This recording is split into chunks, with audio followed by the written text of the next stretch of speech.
One always asks the question, why are we at war, both Britain and the United States, against Afghanistan? Why? We're not at war with Afghanistan. We are, however, at war with elements of Al-Qaeda and the Taliban on the basis that they are not only terrorists, but they are exporting that terrorism to the Western world, as we've seen on many occasions. When did they export terrorism to the Western world? Al-Qaeda has exported terrorism on numerous occasions, the USS Cole, the embassy bombs, 9/11, and all sorts of other attacks. Wait, you say 9/11. 9/11, according to most people who have done a thorough investigation, is an inside job. No, it's not. You say no. I worked for government for 21 years.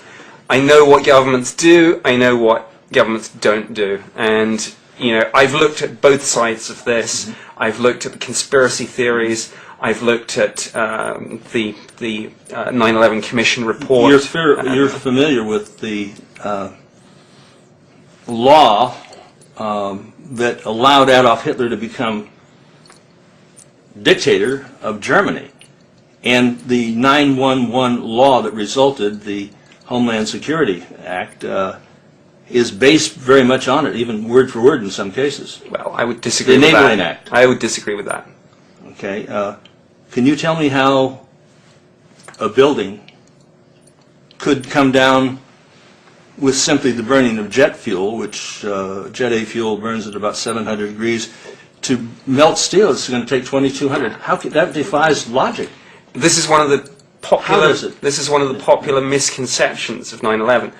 For the building to collapse, you don't need the steel support structures to melt, which, as you say, does happen at a higher temperature than aviation fuel burns.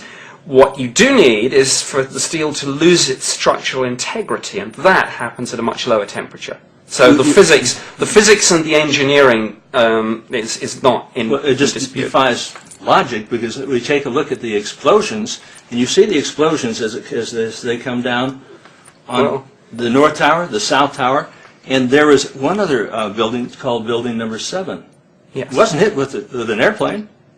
No, debris hit it, it caught fire, and it collapsed. But it came down in the same configuration as one would witness at an implosion. Well, I've spoken to people who do controlled demolitions, and they've looked at some of the 9/11 conspiracy theories, and they've not been convinced. They haven't been convinced. But Building Number 7 was being... We saw a woman on the BBC. She was talking on the BBC, and she says, Building Number 7 has come down. Behind the woman, in the background, we've got Building 7. It was up, and she was saying that it had already come down before it came down. How could that be unless the BBC was cooperating in line?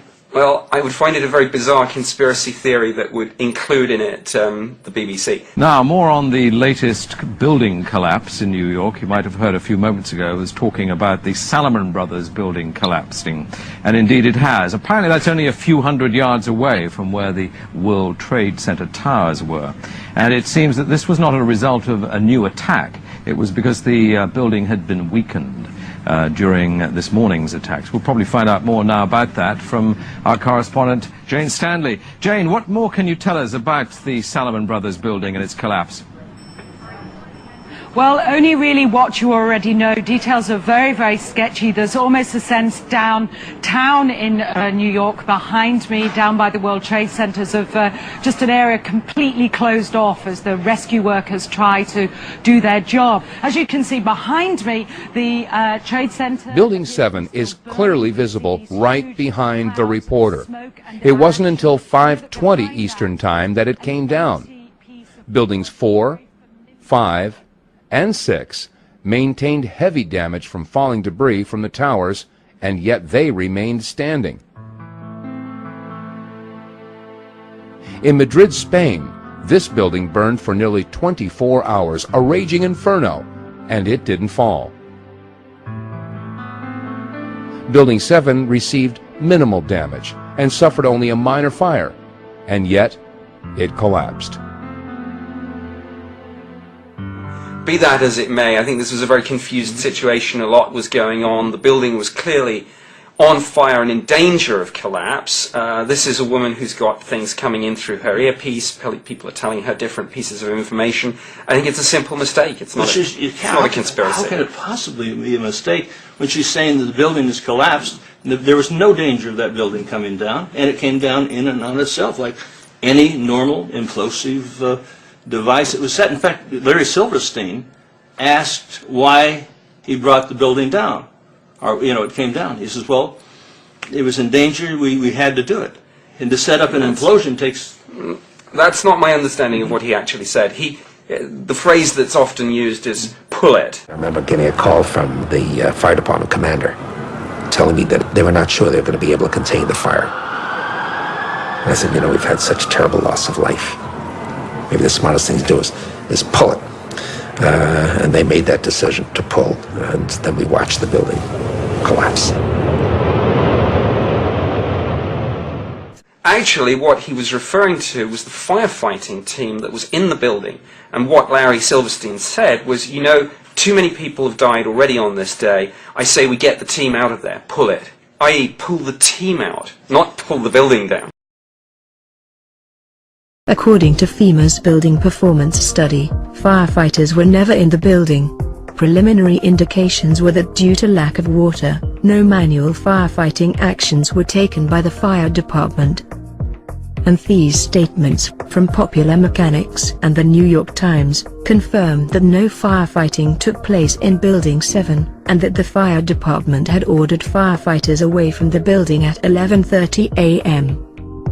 Another problem is that Silverstein made no reference to the firefighters when he talked about Building 7 for the PBS documentary. Plus, after Silverstein stated that the decision was made to pull Building 7, he finished his sentence with these words. And then we watched the building collapse. This would indicate that the collapse of Building 7 was the direct result of the decision to pull it.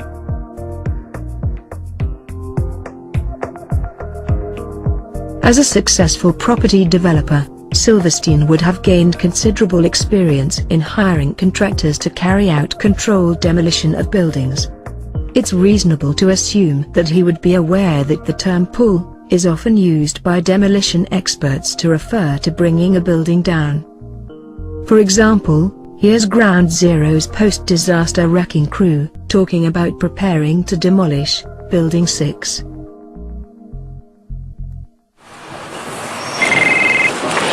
Hello? Oh, we're getting ready to pull Building 6.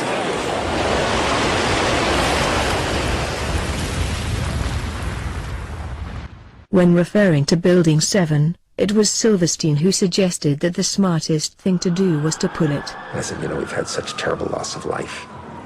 Maybe the smartest thing to do is pull it. And because Silverstein has more knowledge of controlled demolition than he does of firefighting, it is reasonable to assume that he was referring to pulling the building down. The former head of the FBI in Los Angeles and Dallas and Memphis, Ted Gunderson, and I were talking about the FBI lie coming back to the World Trade Center and doing it again. We talked about that on film in 1995, 6 years before the event. And when we talk about Al-Qaeda, it's Al-Qaeda, and we see that all of this is being orchestrated to bring about a world government. Well, I don't see that happening at all. You don't see it happening? No.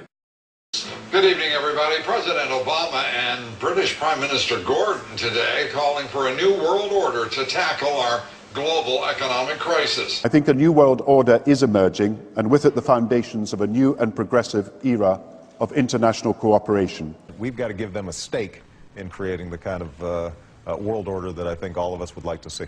We have a lot of huge problems. We have the nuclear problem in Korea. We have the nuclear problem in Iran. We have, of course, the whole array of problems, each of which, Afghanistan, and so forth. But then we have the financial issues. But they really are issues of the construction of a new world order. That's what this is about.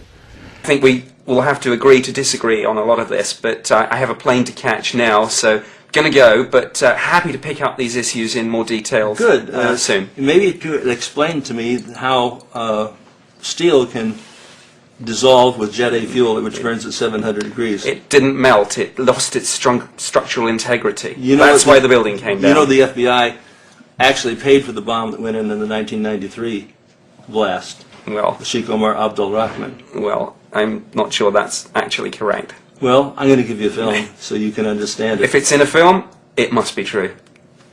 Well, thank you. Some people believe that. Thank you. Thank you very much. Do you have a card? No, I don't. Oh, but you can get me via my website.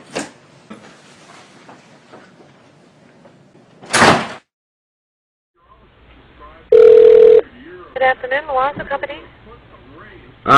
Sorry, is this controlled demolitions? Yes, it is.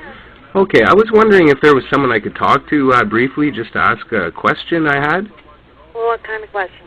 Well, I just wanted to know what a term meant in demolition terms. Okay, what type of term? Well, if you were in the demolition business and you said the term pull it, I was wondering what exactly that would mean. Pull it? Yeah. Hold on a minute. Thank you.